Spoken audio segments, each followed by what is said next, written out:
walls are put together with blocks of stone weighing 50 or 100 tons, cut and shaped like the pieces of a jigsaw puzzle so that they lock together so tightly that you can't even get a sheet of paper between them. Weighs in excess of 1,200 tons. How was it moved there? At first, the challenge felt like a test of pride, a chance to prove that modern tools could finally match the ancients. And far down these stones still go. This is not the top of the wall. It's actually, we're standing on a large amount of sediment. The block looked flawless, every joint seamless. Very large amounts of thermal heat have been applied to mold the stones in such a way that they fit perfectly. Every angle sharp. Then the machine began its analysis and accidentally revealed one shocking error. But that's not the alarming part. As AI dug deeper, it accidentally revealed a brutal truth about the Incas. The Inca walls that defy logic. When people first visit the ancient Inca sites of Peru, they are struck by one thing above all else. The walls appear to be impossible.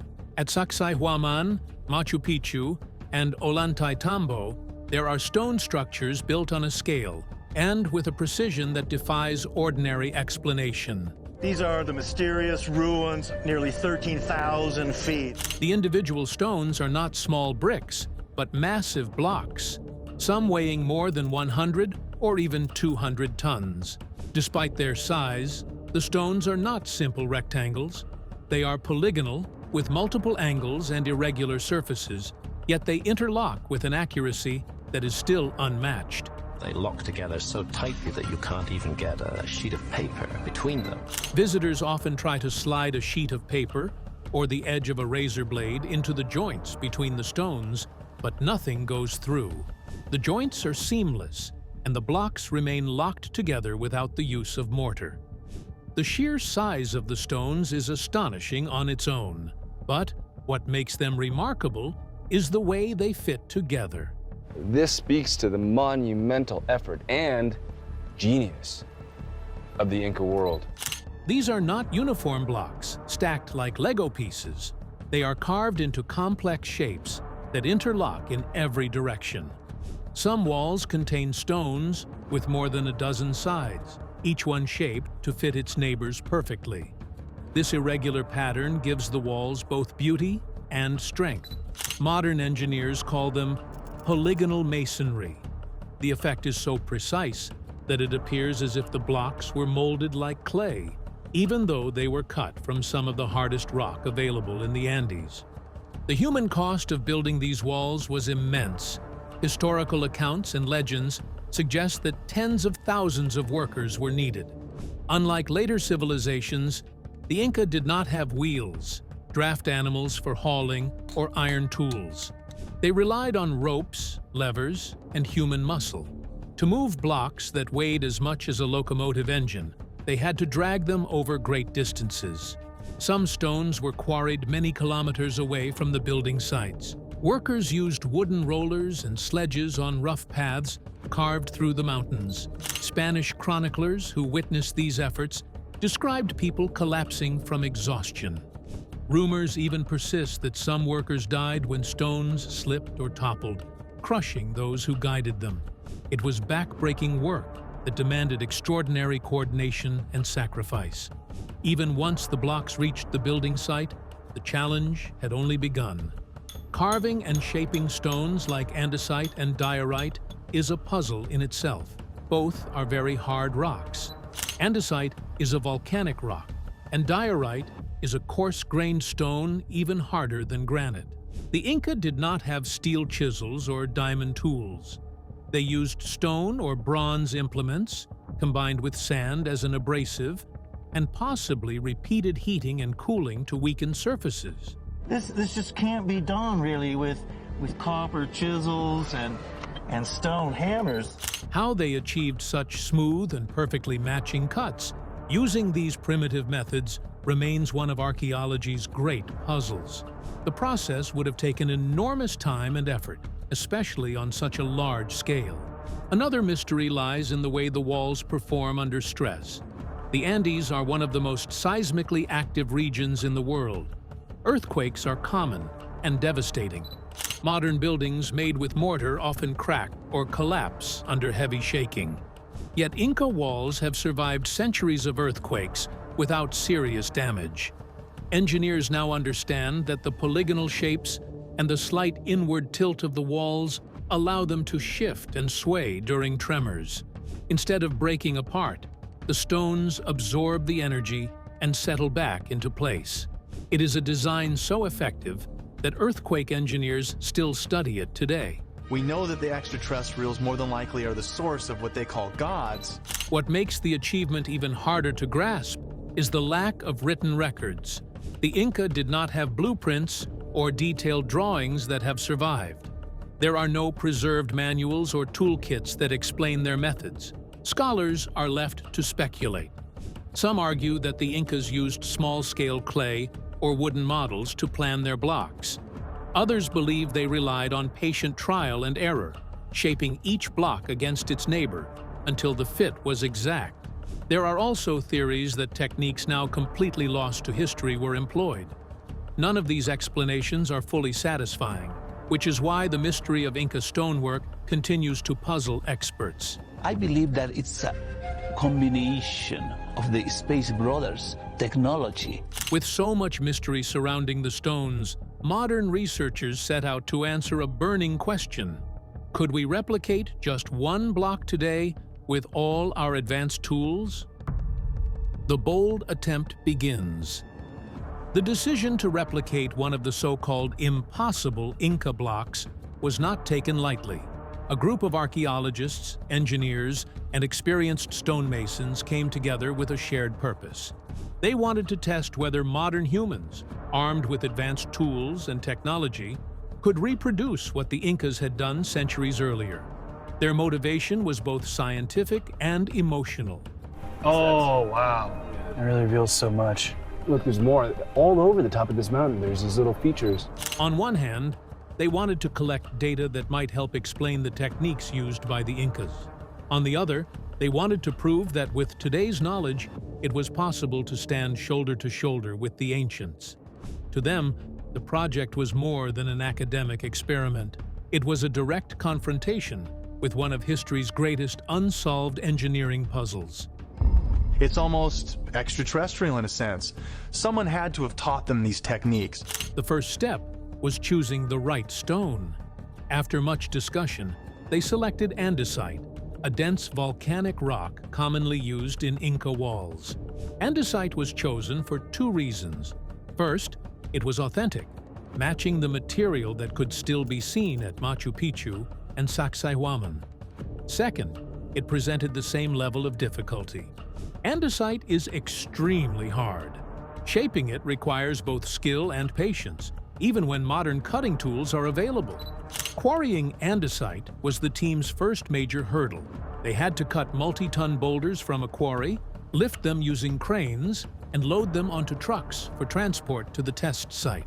Diamond-tipped saws, which are among the most advanced cutting tools available, were used to break the stone into workable blocks. The irony was obvious to everyone involved.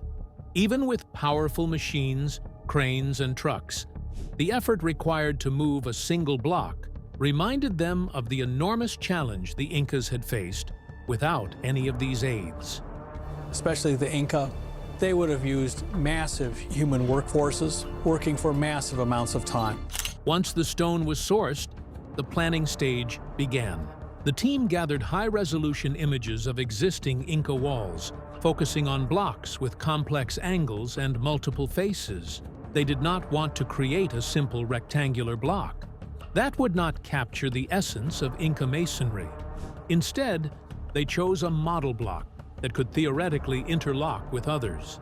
This meant sketching designs that incorporated sloping surfaces, subtle curves, and multiple connecting points. The planning revealed an important truth.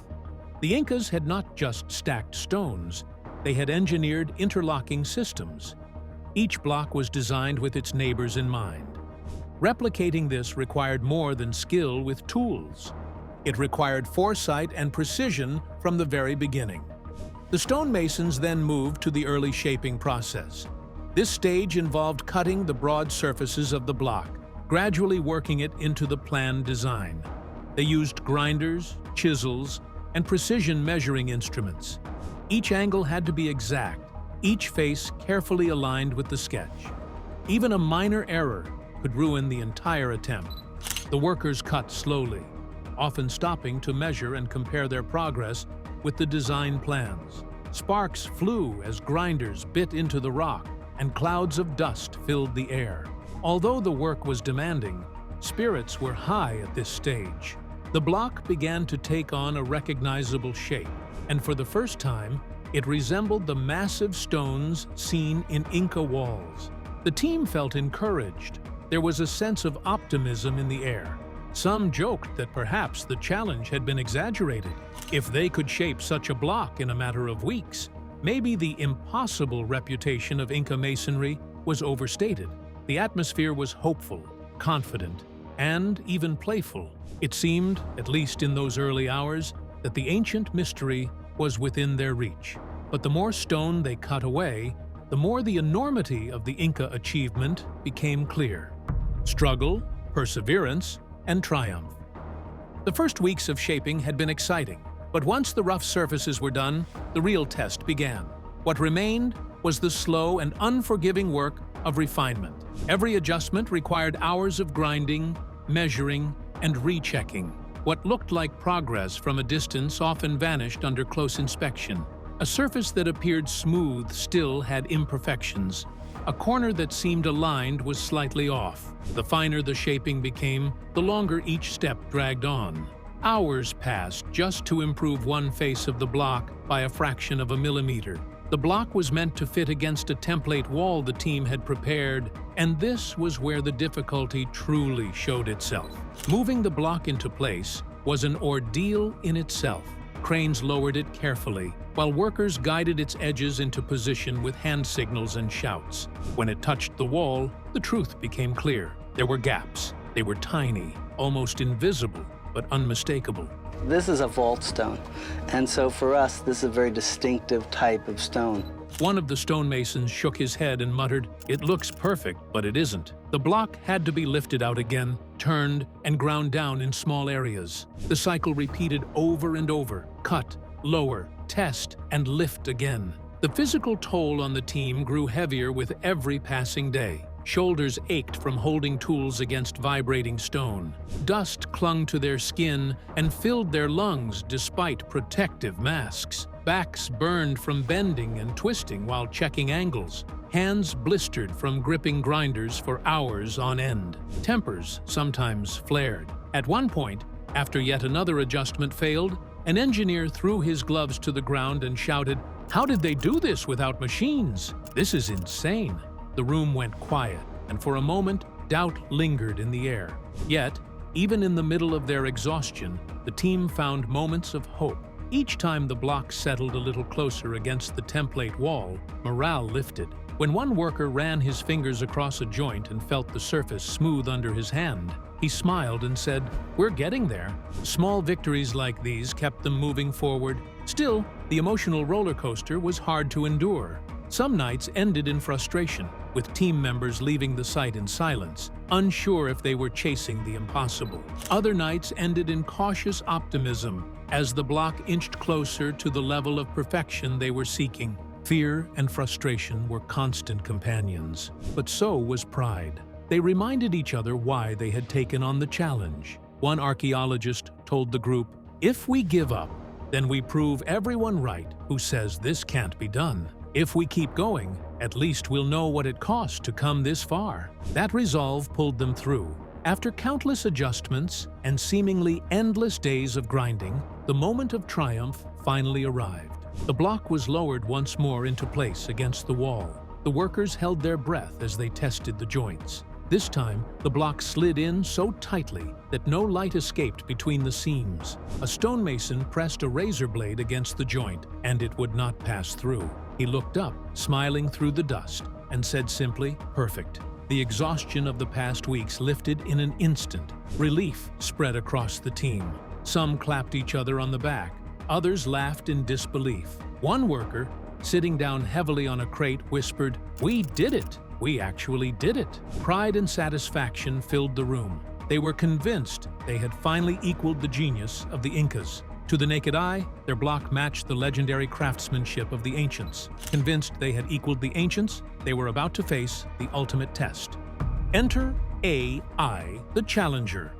When the block was finally finished, the team stood back and admired their work. Yet one researcher suggested pushing things further. "Let's scan it," he said. "If this really is perfect, the computer will prove it." What began as a suggestion quickly turned into the next stage of the experiment. The first task was to digitize the block. The group brought in a 3D laser scanner, a device that projects thousands of beams of light across a surface and records how long it takes for the light to return.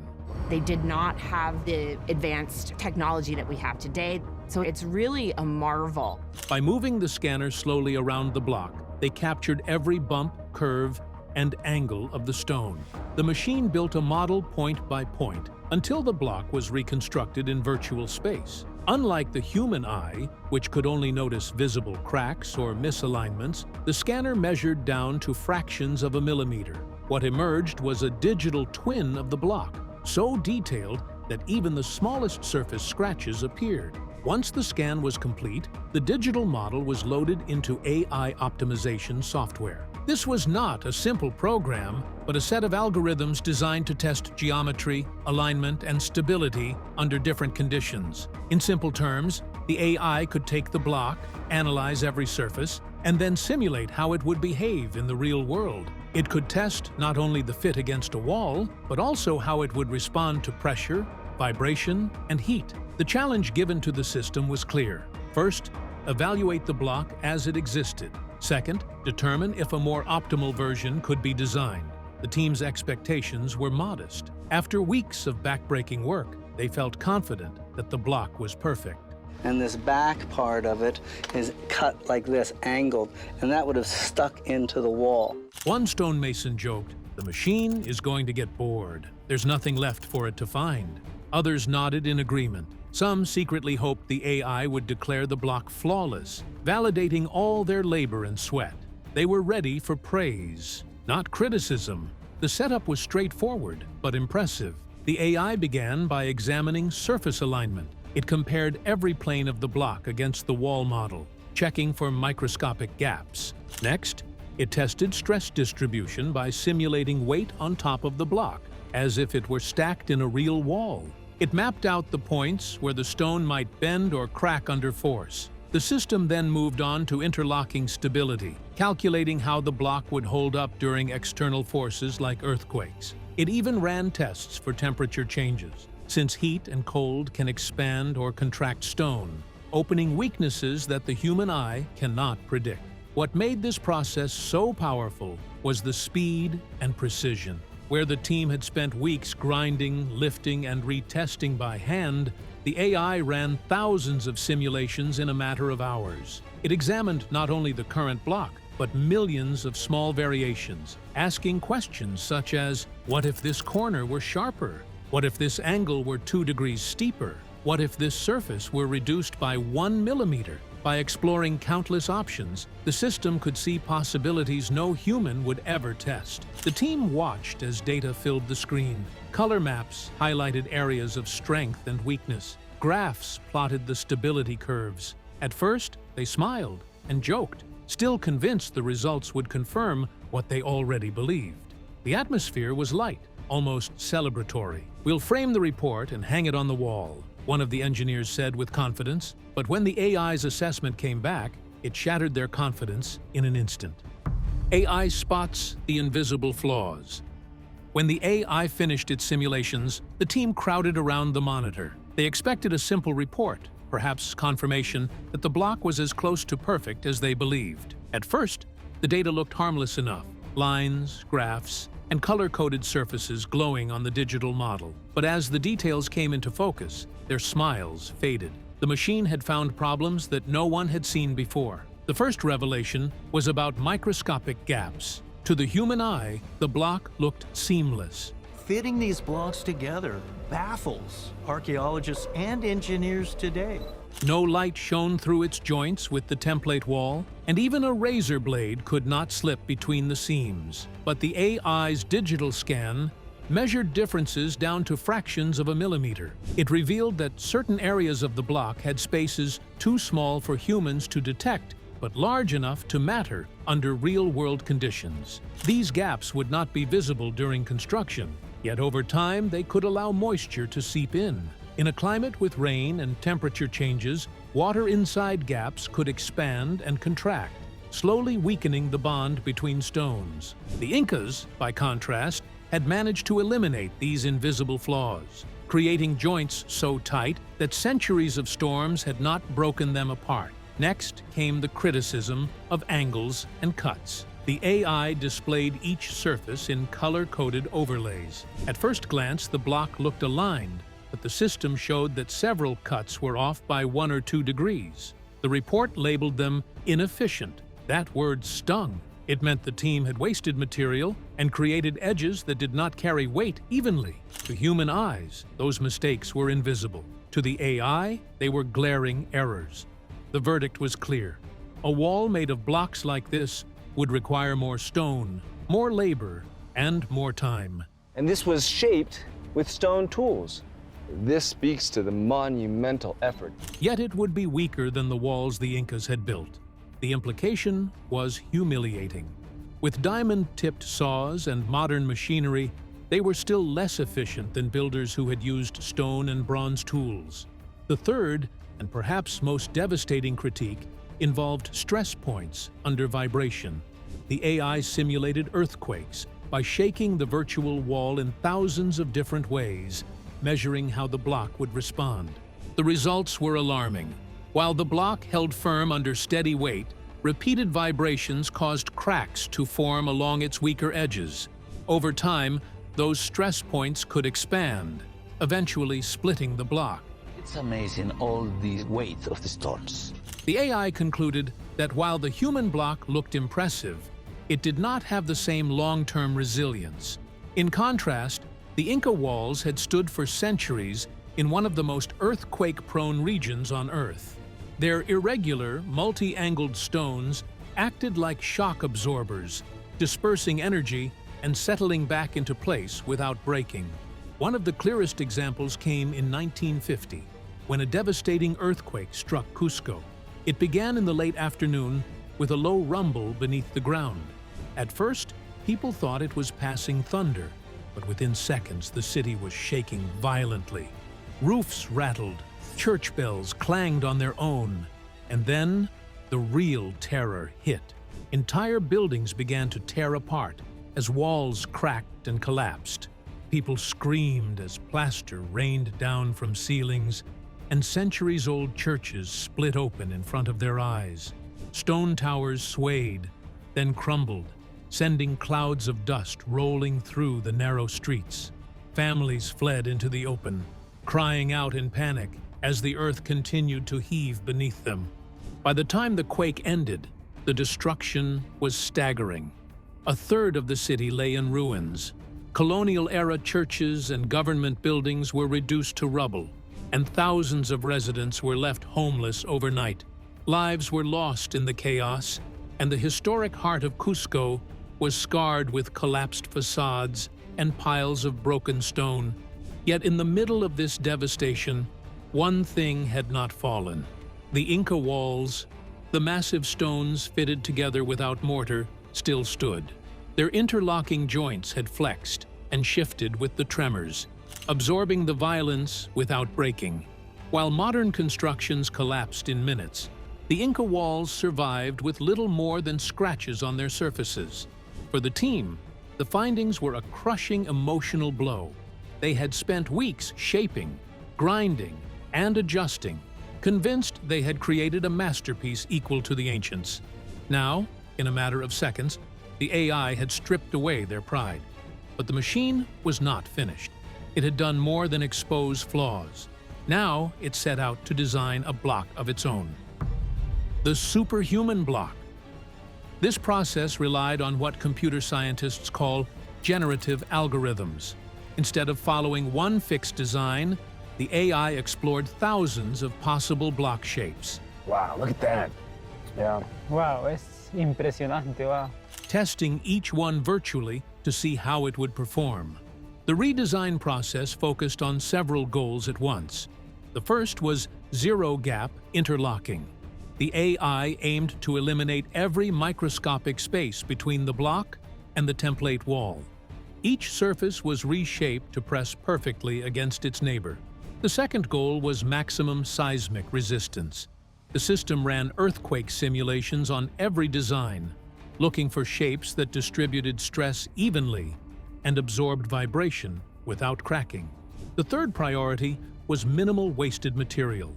In stonework, every unnecessary cut wastes time and energy. So the AI searched for designs that used the least stone while still achieving strength. Finally, it considered ease of carving.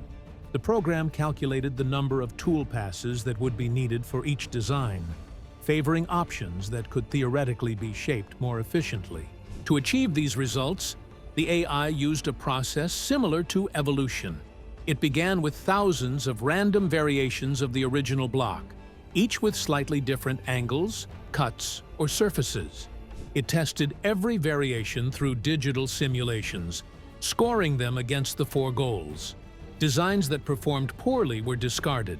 The strongest ones were kept, copied, and then slightly modified to create a new generation of designs. This cycle repeated again and again, with each new generation becoming stronger and more efficient than the last. The process happened in hours, but the number of calculations was equivalent to what would take humans centuries of trial and error. The results were striking. After countless cycles, the AI produced a block geometry that humans would never have considered. The surfaces were cut at odd, multi-angled planes. To the human eye, the design looked messy, even counterintuitive. It was not neat or symmetrical like modern builders might prefer. Yet mathematically, it was perfect. Each unusual angle served a purpose. Some distributed seismic energy. Others created tight interlocking points that eliminated gaps. Still others reduced the amount of stone removed, making the block more efficient to carve. When the block was tested virtually against the digital wall, the fit was flawless. The AI model showed 0 measurable gaps, even under magnification. The block also passed seismic simulations without failure. Instead of cracking under vibration, its irregular angles allowed it to flex and settle back into position, mimicking the earthquake resistance of real Inca walls. In addition, the AI proved that this block design would waste less material and require fewer carving steps than the human attempt. The most basic signature that we would be looking for would be the foundations of circular structures. It was not only stronger, but also more efficient to build. The conclusion was clear. In this round, the machine had won outright. What the team had struggled to produce in sweat and pain, the AI had refined into a design that was stronger, cleaner, and more efficient. But in winning, the AI had accidentally solved a mystery that had baffled experts for centuries. When the team compared the AI's superhuman block design with the real Inca walls, the resemblance was chilling. The digital block that the machine had evolved looked almost identical to what the Incas had carved centuries earlier. The angles were irregular, the planes multi-sided, and the overall shape was complex, but perfectly functional. To the untrained eye, both the AI design and the Inca blocks looked chaotic, as if random pieces of stone had been fit together by luck. But the data told a different story. Each angle, each cut, each joint had a purpose. Both the AI block and the ancient blocks carried the same qualities. No measurable gaps, seismic resilience built directly into the geometry, and an interlocking strength that could last for centuries. This resemblance forced a shocking implication. It meant that the Incas were not simply skilled stonemasons working by chance. They had been following a system. Over centuries, they developed a body of knowledge so optimized that it mirrored the same principles AI uses today. what we describe in modern terms as generative design or structural optimization, the Incas had embedded in their stonework without needing to name it. And here lies a deeper truth we often resist. For generations, we have assumed that we are more advanced, more learned, and more capable than the civilizations that came before us. We look at the past as something primitive, and we comfort ourselves by calling our age modern. Yet the evidence before us is unsettling. In some areas, they may have been superior. Their methods, though hidden, achieved results that even our machines struggle to explain. Perhaps we will only begin to truly heal from our arrogance toward history when we accept this possibility. Recognizing their superiority in certain domains does not diminish us. Instead, it expands our understanding of human potential. For the team who had spent weeks breaking their bodies over a single block, the realization was sobering. The Incas had done this not once, but thousands of times, with blocks far larger and heavier than their replica. It was a humbling lesson that progress is not always linear, and that the past may hold forms of genius we have barely begun to recognize. What do you think about the Inca walls? Comment down below.